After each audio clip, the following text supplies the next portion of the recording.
निर्देशांक ज्यामिति में पढ़ेंगे दो बिंदुओं के बीच की दूरी। दो बिंदुओं के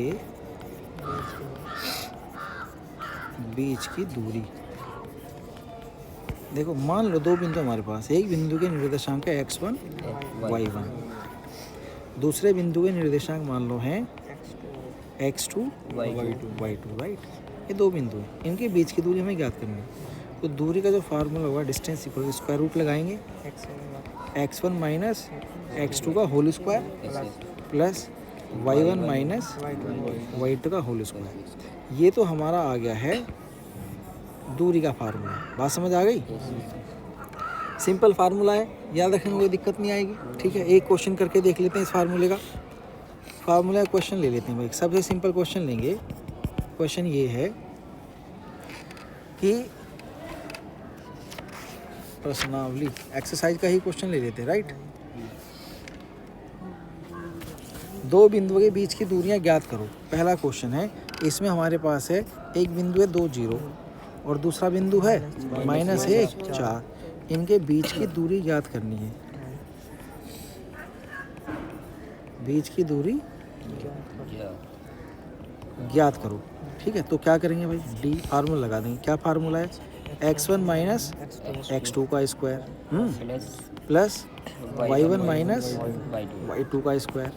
तो x1 कितना है, x1 हमारा इरा 2, ठीक, तो 2 माइनस x2 कितना है भाई -1, तो -1 लिख देंगे यहाँ पे। ठीक, और इसका क्या कर देंगे स्क्वायर प्लस y1 कितना है भाई हमारा 0 माइनस y2 कितना है 4 का स्क्वायर।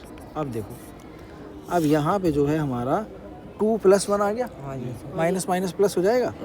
तो जब यहाँ हमारा 2 + 1 आ गया, ये होगा 3, तो ये 3 का स्क्वायर प्लस ये क्या है -4। जब -4 का स्क्वायर करेंगे तो प्लस हो जाएगा, तो ये आ गया हमारा 4 का स्क्वायर। तो स्क्वायर रूट कितना, 3 × 9 प्लस 16 बराबर क्या आ गया 25, यानी कि 5 यूनिट आ गया। ठीक है, समझ आया है? पांचवा सवाल देखो इसी तरह का। पांचवा सवाल कह रहा है a sin अल्फा और a cos अल्फा और मूल बिंदु। तो कौन कौन सा, एक तो बिंदु हो गया हमारा a sin अल्फा और दूसरा a cos अल्फा, तीसरा क्या हो गया मूल बिंदु। इन दोनों के बीच की दूरी ज्ञात करनी है। ठीक है, तो लगा दो formula, d = square root x1 minus plus y1 minus y2 का स्क्वायर। x1 कितना है a sin alpha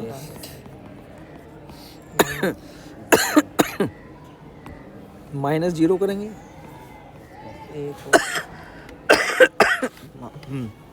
plus a cos alpha -0 का स्क्वायर। तो 0 तो हमारा ऐसे हट जाएगा, a square sin square alpha plus a square, अच्छा a स्क्वायर कॉमन आ गया, अंदर क्या बचा sin स्क्वायर अल्फा प्लस, अच्छा sin square alpha plus cos square alpha क्या बन जाता है 1 है ना। तो ये आ गया हमारा a स्क्वायर × 1, यानी कि a स्क्वायर, और इसका जब ये स्क्वायर रूट से 12 है क्या बन जाएगा a। समझ आ गया सर? इसमें वो तो फॉर्मूला होता है √x1 + y2 हैं, √x1 स्क्वायर प्लस y1 का स्क्वायर। √x1 स्क्वायर प्लस, मूल बिंदु दे रखे हैं। अगर मूल बिंदु से है तो ये फार्मूला यही तो बन गया हमारा फार्मूला। ध्यान से देखो, हाँ जी, जब 0 आ जाएगी तो ये फार्मूला ये तो बन गया। अब ये फार्मूला क्यों नहीं बताया मैंने?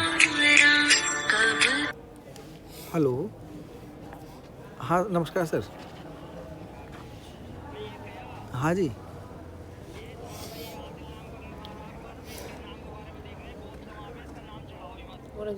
अच्छा जी, ठीक है जी, ठीक है जी।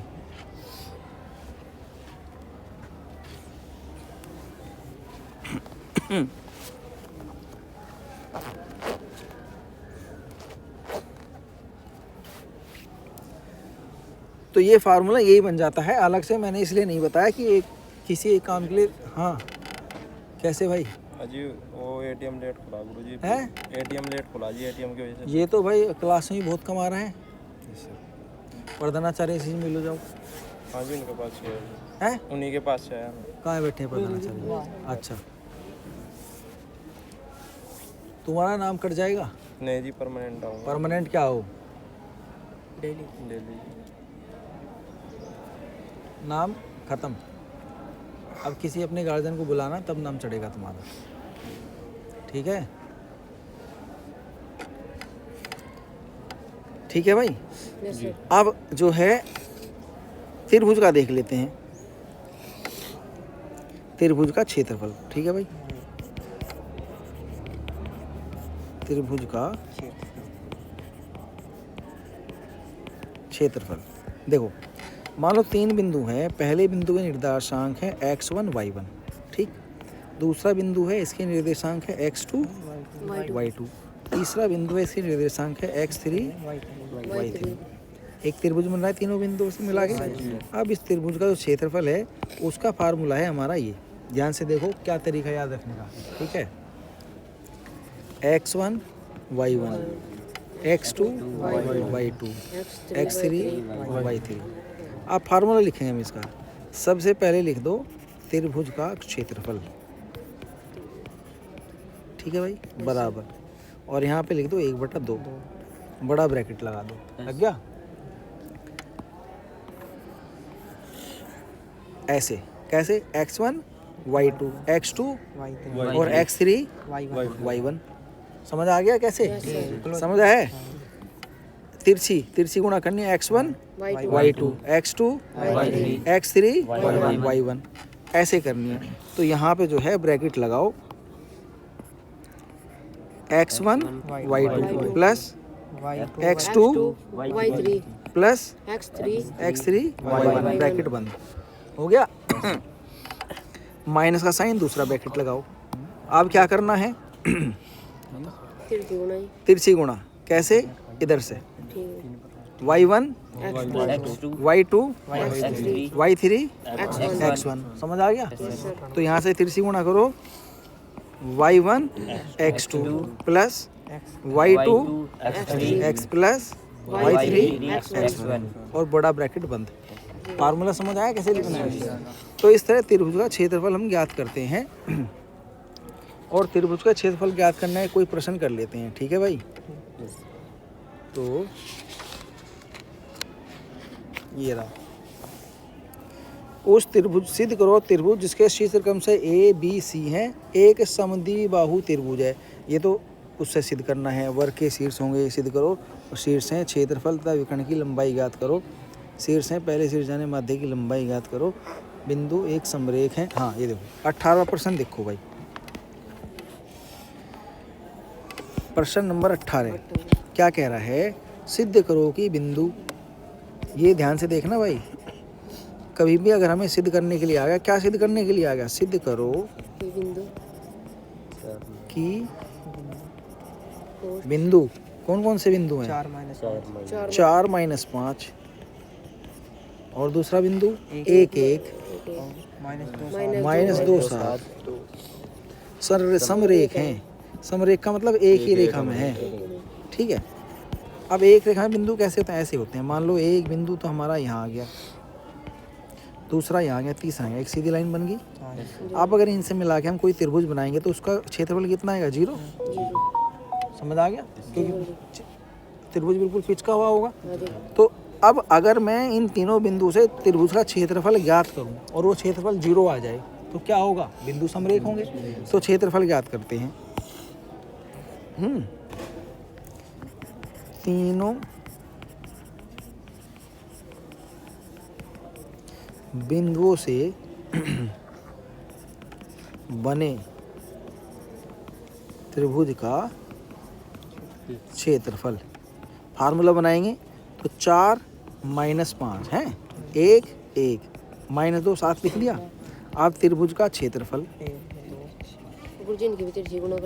1/2 सिखाई थी। तो बड़ा ब्रैकेट लगाओ और बड़े ब्रैकेट के बाद लगाओ छोटा ब्रैकेट तो यहाँ पे जो है 4 की गुणा 1 में, 1 की गुणा और -2 की गुणा -5 में, ठीक। तो 4 एकम 4 प्लस 7 एकम 7, माइनस माइनस प्लस हो जाएंगे, प्लस 5 दूनी 10, ठीक, माइनस छोटा ब्रैकेट लगाओ। अब क्या करो, 5 की गुणा 1 की गुणा 7 की गुणा 4 से, ठीक है। तो 5 एकम 5 -5 आ गया, फिर -2 आ गया और 7 चौक 28 आ गया, ठीक है, ब्रैकेट बंद। अब देखो 7 और 4 11 और 10 कितने हुए 21, माइनस ब्रैकेट के अंदर देखो 7 हुए तो 28 प्लस होगा, 5 दूनी 10 और 10 इसमें से गए 18। तो ये तो 0 नहीं आ रहा भाई, 0 आना चाहिए। 7 4 एकम 4, 7 एकम 7, 2 पंजे 10, -4 4 5 1 -2 समर 1 हैं, तो 2 -5 -2 प्लस के 28 और 7 चौक 28 है ना, तो -5 और 2 कितने हो गए 7, 28 में 7 गए तो 21 ही आ गया, ठीक है। तो 1/2 21 - 21 कितना आ गया 0, समझ आ गया। तो मतलब क्षेत्रफल कितना आ गया 0, तो कैसे बिंदु हो गए समरेख हो गए, ठीक है।